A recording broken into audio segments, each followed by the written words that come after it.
Selamat datang pada demo singkat ini. Nama saya Calvin Ravin, selaku mahasiswa Teknik Informatika Universitas Katolik Parahyangan. Sekarang saya akan menjelaskan mengenai topik skripsi saya, yaitu pengembangan aplikasi pemantauan rumah multiparameter berbasis OSN.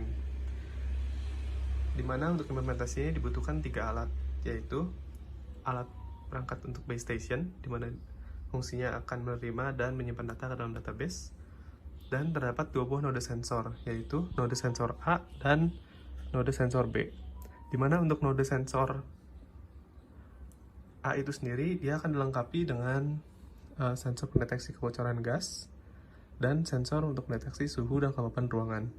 Dan untuk sensor B itu sendiri, dia akan mendeteksi pH air dan tingkat kekeruhan air.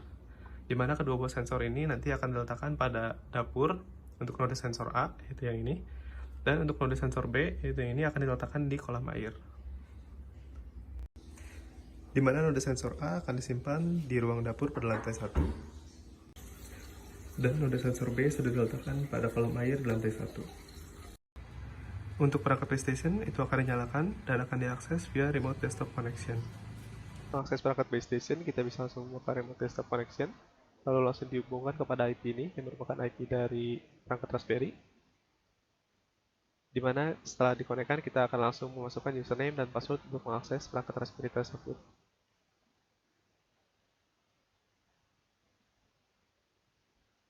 Setelah terhubung, kita bisa langsung menggunakan terminal untuk membuka aplikasi, di mana kita akan change directory ke aplikasinya.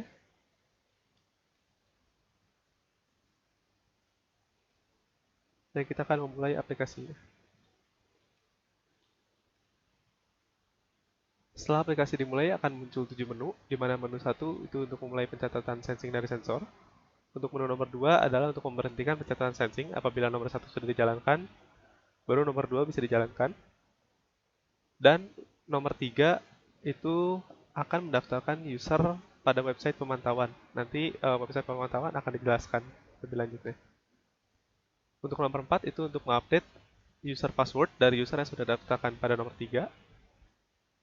Untuk nomor 5 itu adalah fitur tambahan, yaitu user akan diberikan email apabila terdapat tanda bahaya. Nah, fungsi dari notifikasi user ini adalah apabila user tidak menginginkan notifikasi email untuk masuk ke dalam emailnya, maka notifikasinya bisa dimatikan.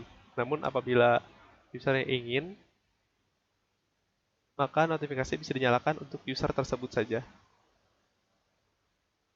Dan yang nomor 6 itu adalah kalau misalnya kita ingin menambahkan node sensor baru ataupun sensor-sensor yang terpasang pada node sensor yang lainnya.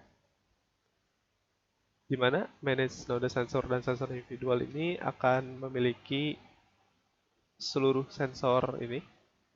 Yang sudah tertera ini adalah sensor yang sudah didaftarkan sebelumnya. Dan apabila pengguna ingin menambahkan node sensor baru, bisa menekan nomor 1, atau kalau misalnya dia cuma ingin menambah sensor baru saja, maka dia bisa masukkan 2. Atau kalau misalnya ingin edit node sensor atau edit sensor, itu bisa menekan 3 atau 4. Tapi karena tidak ada node sensor baru atau jenis sensor baru yang harus ditambahkan, maka kita bisa langsung menekan kembali saja. Oke.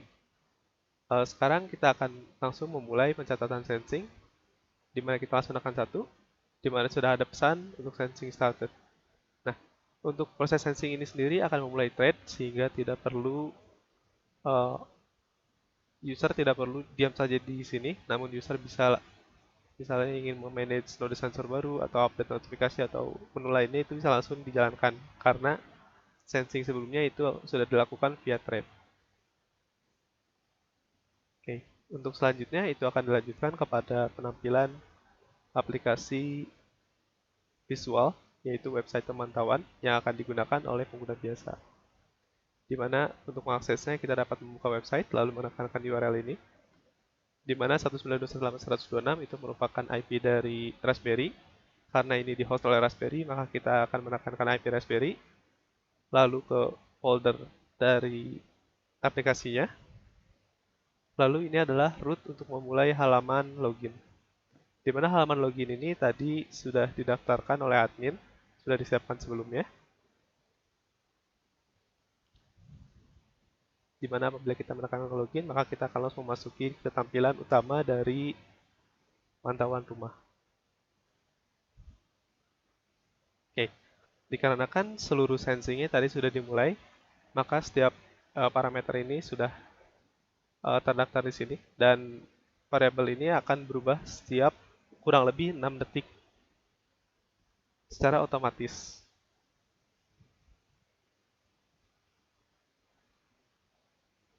Untuk fitur dari melihat seluruh pemeriksaan yang pernah dilakukan sebelumnya, kita bisa menekan tombol history, lalu kita akan diberikan form seperti berikut, di mana kita bisa mengisikan, misalnya kita ingin mencari data untuk hari ini. Kita bisa langsung memilih dari tanggal today hingga tanggal today. Lalu untuk parameter sensor, misalnya kita hanya melihat untuk LPG, asap, dan pH air. Ketika kita akan cari, dia akan menampilkan seluruh pengukuran sebelumnya yang sudah pernah diukur. Itu kita bisa mendapatkan data, misal untuk jam 3, menit keempat, detik ke-39, itu pH air terpantau 6,95 pada kolam air yang tadi sudah dijelaskan. Tapi tidak terdapat LPG dan tidak terdapat asap. Oke. Untuk fitur notifikasi tanda bahaya itu sudah saya daftarkan untuk account ini, untuk email ini. Dan di mana untuk parameter-parameter yang akan diawasi oleh fitur notifikasi ini adalah parameter LPG, asap, dan karbon monoksida.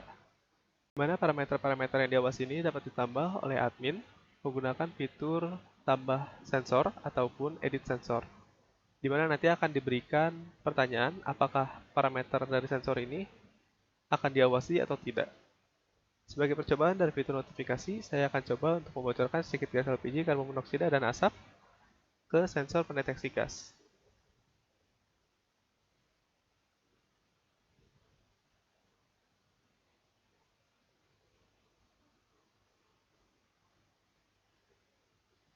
Oke, setelah sensor mendeteksi seluruh gas tersebut dan ditampilkan uh, merah pada LPG, karbon monoksida, dan asap, kita bisa langsung melihat email dari usernya dan di refresh.